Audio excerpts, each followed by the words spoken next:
বাবা তুমি শুধু আমাকে কষ্ট দাও নাই, তুমি শুধু তোমার নিজের মেয়েকে কষ্ট দাও নাই, তুমি আমার দ্বারা একটা ভালো পরিবার যারা প্রত্যেকটা মানুষ বিশ্বাস করে আমার যত্ন করে মানুষগুলোকে আমি এদেরকে ঠকাচ্ছি বাবা। আমার প্রত্যেকটা দিন মরে যাচ্ছি, আমার অনুশোচনা বোধ হয়। তুমি আছো তোমার ইগো নিয়ে, তোমার কাছে তোমার ইগোটাই বড় বাবা, তোমার কাছে তোমার মেয়ে বড় না। একটা সুন্দর ফ্যামিলি আমি জোগাড় করেছি, একটা ভালো ছেলে তাবলিস ছেলে ওর জন্য আমি জোগাড় করেছি, সেই ঘরে ওকে আমি দিয়েছি, আর সেখানেও সে ভেজাল করছে, সেখানেও সে আমার মান সম্মান নিয়ে টান দিচ্ছে। কার জন্য? ওই নেশাখোর যে এখন ওই জেলের মধ্যে পচে মরছে তার জন্য। বাবা তুমি কি জানো আমার পেটের সন্তানটা কার? জানো না? তুমি যেটা করছো না বাবা, পাপ করছো। আর পাপ কিন্তু বাপেরও ছাড়ে না, তোমারও ছাড়বে না বাবা। কি বলে গেল ওইটা?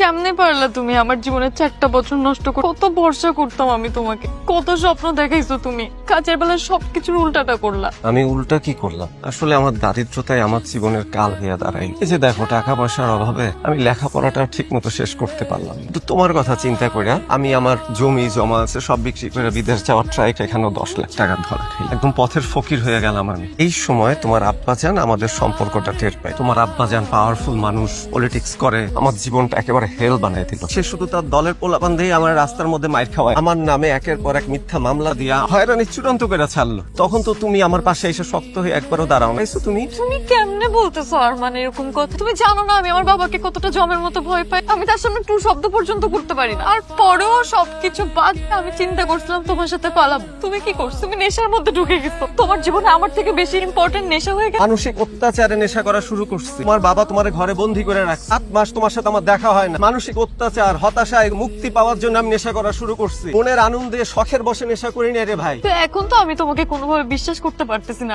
আর আমি যে তোমার সাথে দেখা করতে আসছি, বাবা যদি জানে তো জবাই করে এখানে নিচে পুঁতে রাখবে। আমাদের দুইজনেরই এখানে থাকাটা নিরাপদ না, বুঝছো? এক কাজ করি, চলো না, আমার এক বন্ধুর বাসা আছে, বিকালটা না হলে ওইখানে কাটাই সেভলি। তুমি কি পাগল হইছো? আমি কোনো বাসা টাসা যাবো না। কি বলতেছো উল্টা পাল্টা? যাবা না মানে কি? তুমি আমার বিশ্বাস করো না? এই এতদিনের সম্পর্ক আমাদের যদি বিশ্বাসই না থাকে তাহলে কেমনে এই সম্পর্ক? দরকার কি এই সম্পর্ক? আমি বললাম যে একটু নিরাপদে বসে, তো ভয় লাগে কখন আমার দেখা ফেলা। 7 নম্বর ওয়ার্ডে তোমরা আমার জন্য কাজ করতেছো বাবা, আমি তোমাদের বলবো না, তোমরা কাজ করে গিয়ে যাও। তুই আপনি করে বল শালা। তবে আমি আপনি করে বলবো, তোর তো এখন জেলে থাকার কথা। এখানে তোরা কে পাঠিয়েছে রে? GD copy. বাইরের একটা মানুষও যদি আমারটা টোকাও দেয়াল মোল্লা এমপি পদপ্রার্থী যা বললো তা কিন্তু এখানে রেকর্ড হয়ে। কেমনে দেখাবে রেকর্ড করা জিনিসটা? তো আমার এখন পিঞ্জেরার মধ্যে রে। এখন তো তোর কোনো ব্যবস্থা হবে, তোর তো আমি এখন টুকরো করবো। তোর মেয়ের সংসার আমার বাম পকেটে থাকে। তোর মেয়ে 17 সপ্তাহের গর্ভবতী। তোর মেয়ের সন্তানের বাপটা কি আমি? সারা জীবন তুই আমারে যে পরিমাণ অত্যাচার করছো, একের পর এক মিথ্যা মামলা দিছো, তোরে কি আমি এত সহজে ছাইরা দিব? আমি যে তোর মাইয়ার সন্তানের বাপ, এটা যদি তোর মাইয়ার সংসারে নিউজটা যায়, তারপর তোর মাইয়ার কি হইবে? কি চাস বাবা তুই আমার কাছে? তুই আমার পা ধরে প্রথমে মাপ চাবি, দ্বিতীয় কথা এই মুহূর্তে তুই আমারে 30 লক্ষ টাকা দিস।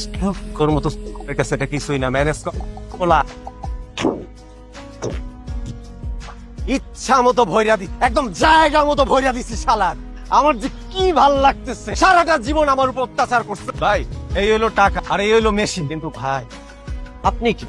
আমার 14 বছরের যাবজ্জীবন হয়েছিল, কোনো উকিল কেউ আমার জেল থেকে বাই করতে পারেন। আপনি আমারে বাই করলেন। আমার বাবা মায়ের কাছে নিখোঁজ হয়ে আপনি আমার বাবার খোঁজ খবর রাখ, আপনি আমারে জানাইলেন ওইটা 17 সপ্তাহের প্রেগনেন্ট। ভাই আপনি সেই মানুষ যে আমারে বুদ্ধি দিচ্ছে যে কুত্তার বাচ্চাটা সারা জীবন অত্যাচার করছে, ওরে শায়েস্তা করার জন্য আপনি আমারে বুদ্ধি দিচ্ছেন, আপনি আমারে অস্ত্র দিচ্ছেন। ভাই আপনি আসলে কে?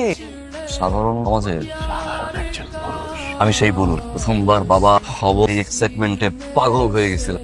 বাবা জানে বাচ্চাটা আমার, জন্য বাচ্চাটা আমার, বোন জানে বাচ্চাটা, আত্মীয় স্বজন সবাই জানে বাচ্চাটা আমার, এই পুরো এলাকা জানে বাচ্চাটা। বাচ্চাটা কিন্তু আমার না।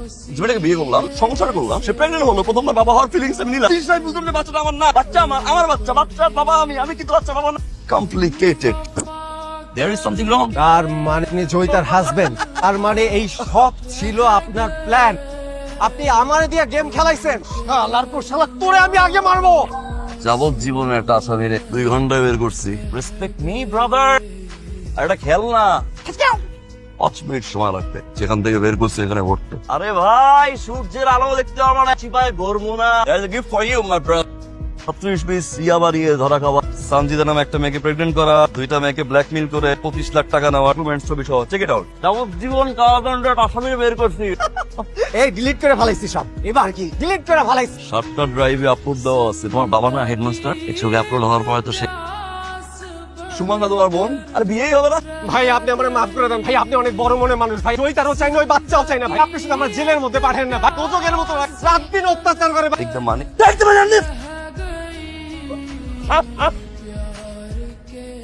চিনতে পারিস না, সব ঠিক হয়ে যাবে। না ভাই,